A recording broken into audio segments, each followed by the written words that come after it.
Our hearts beat to the city streets.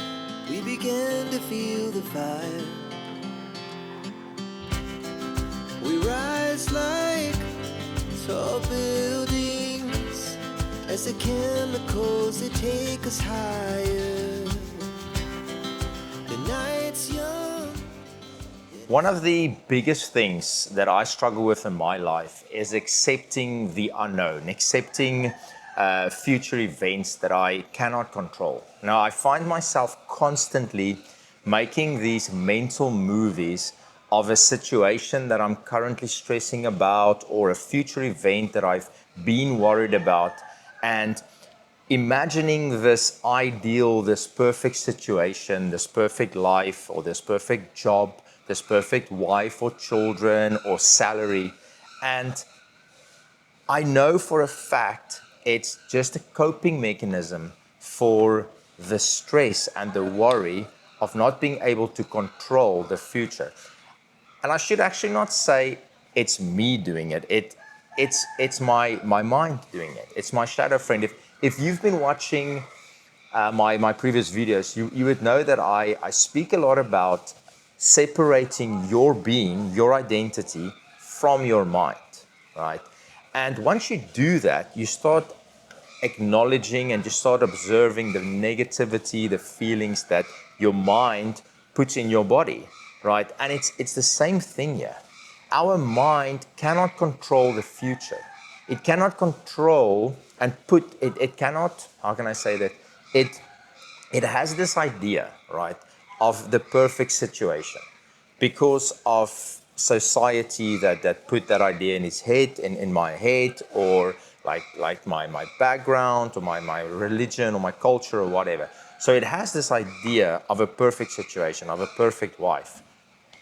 And the fact that it cannot control that makes it so scared and so anxious and so insecure that it then makes up these future events, these fantasy events, right? For example, let's make an example, right? If your boss phones you, your boss messages you, emails you, saying, "Listen, I need to have a meeting with you tomorrow," and all of a sudden your mind is going, well, like, why? What did I do wrong? Did I mess up something? Am I in trouble? And to cope with that uncertainty, your mind, my shadow friend, then makes up possible questions that it's going to ask me, and ways that I'm going to answer those questions, or possible situations like, how's this meeting going to play out? Or like for me, I stress a lot about not having a wife and a family and children one day. It's something that I really like. It bothers me, and so many times I make up these fantasy lives that I'm going to have. I'm going to live in Cape Town. I'm going to have this perfect wife, and I'm going to have this awesome job where I'm a content creator and I'm making so much money, and I have a beautiful daughter or whatever. And the thing is, the moment that you realize that the moment that I realize that my mind is doing that, right? The moment that I become the conscious observer of my mind and my thoughts, I realize just how much mental energy those mental videos, those mental fantasy worlds, fantasy situations, how much mental energy it takes. Like, the moment that you start observing your thoughts, it's like a weight that lifts off your shoulders. And you're just like, oh my goodness, like, I've been stressing so much. I've been worrying about this thing so much. A thing that is not even happening. Because what we need to remember, right? What you need to remember, and I need to remember, and this is what I try to remind myself, is that the past doesn't exist anymore. The future hasn't happened yet. It doesn't exist. It's only the now that exists. It's only the present moment that exists, right?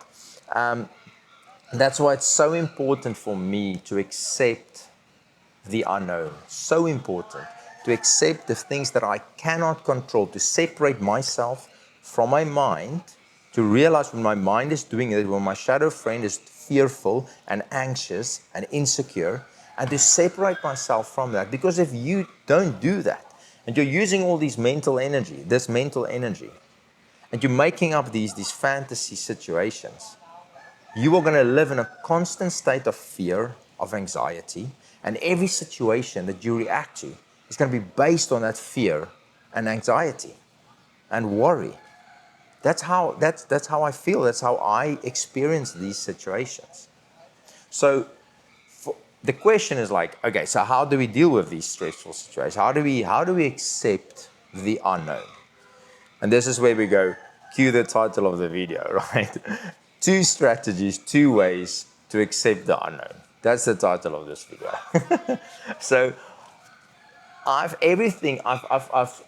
combined everything that I've learned about mindfulness, meditation, yoga, basically just the whole concept of mindfulness that I've spoken about in my previous videos.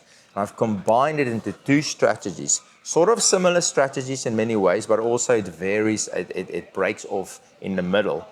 And I find these strategies so effective in any stressful, in any trigger situation. In the past, in the previous videos, we've spoken about situations where you're anxious, situations where you're sad, where you're stressing, where you're angry, when you're frustrated. In those situations, I do these strategies.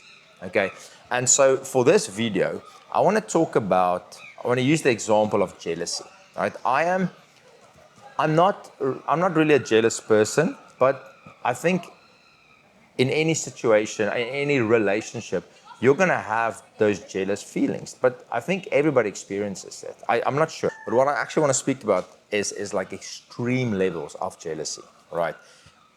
Situations where you are making it uncomfortable for you and your partner. You're making it uncomfortable for people around you. It's bringing tension and anger and frustration into your relationship. Or the other way, you know that you're having these feelings and you know that it will bring those situations into play. So you are keeping these feelings bottled up because you don't want to make your partner feel, bring your partner into that situation, right? So you're bottling all of this up and you hate it. You absolutely hate being jealous. You hate having these feelings. So I think that this strategy will work perfectly in that situation. All right. Step number 1. So this first one has 3 steps. Step number 1 is you need to rename that situation. When you know that you're going out and you know that your wife or your husband or your boyfriend or girlfriend is going to talk to other people, they're going to laugh, they're going to enjoy themselves, and you're going to have these feelings. Number 1, or you're already in that situation, right? Number 1, rename it. Tell yourself, this is not me that's feeling this way. This is my shadow friend, my mind, that's not being able to control that situation. It can't process the things that's happening because it is not in its little perfect box of how she or he should be reacting. That's number 1. Separate yourself from those feelings because it is not you, number 1. Then once you've done that, number 2 is you need to become the conscious observer of those feelings. So you need to bring your attention inward, take it away from that situation, bring it inward and acknowledge the feeling, but do not label it. Very important. Do not label the feeling, because the moment that you label it, the moment that you say, this is jealousy, this is anger, you are giving it power. You are feeding it energy. And so that feeling of jealousy, that feeling of anger and frustration, it's gonna grow and it's gonna grow. But if you just observe it, and you see those feelings,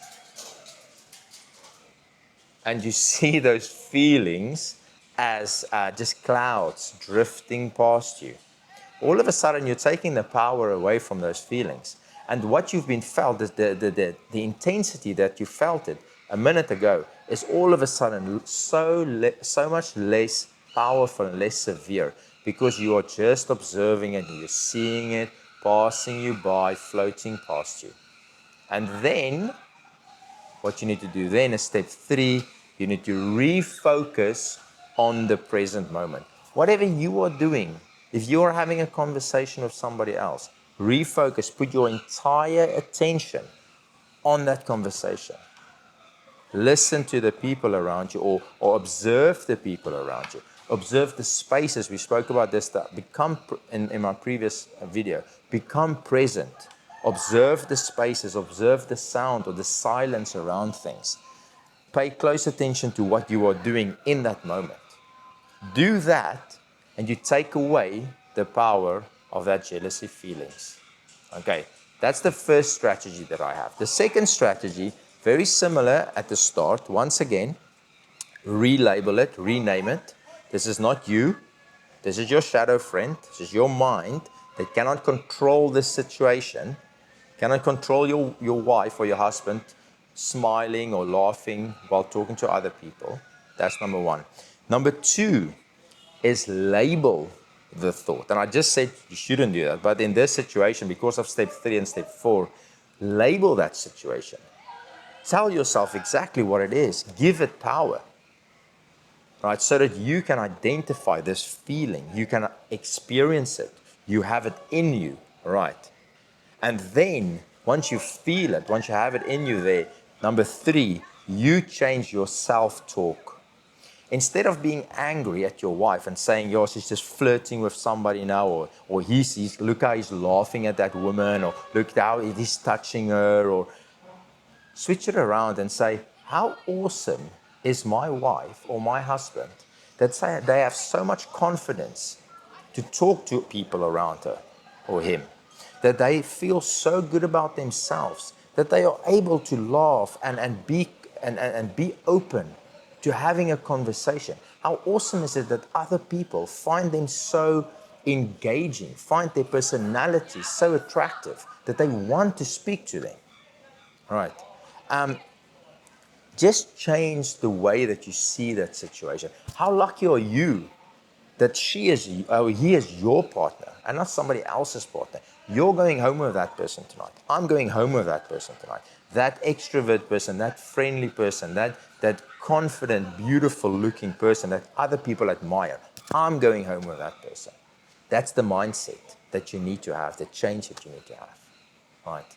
And then step number 4 is then to bring that attention back. Now that positive feeling, that proud feeling, bring it inside you, experience that proud feeling, and focus on your breathing. Take a few deep breaths in and out, bring your attention to this moment, to the present moment, and then you automatically go into step 5 where you refocus on the situation at hand, what you are doing now, the same in the previous strategy. Like, do these things, guys, and it works every single time. It's not, like I said in my previous situations, these are just strategies for me that helps me. They are not ways to solve these problems, but they solve it, or they diminish it in that specific area, so that in that specific situation, so that you can then act from a place of calm, a place of peace, a place of positivity, instead of reacting in a negative way, in an anxious and fearful way. That's what these strategies are all about. And then with time, you sort of reprogram your mind to instinctively act like that and not in a jealous way.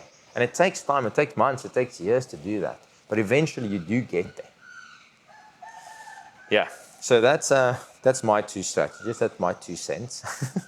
I don't know about you guys, like especially jealousy, like would this help in a situation where you are really jealous and you have these problems, or do you think it won't work? Because I think whenever I have that experience of jealousy, I do this and it definitely works for me.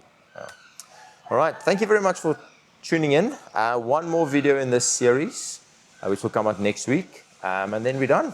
No, thank you very much, guys. Enjoy your day. Cheers.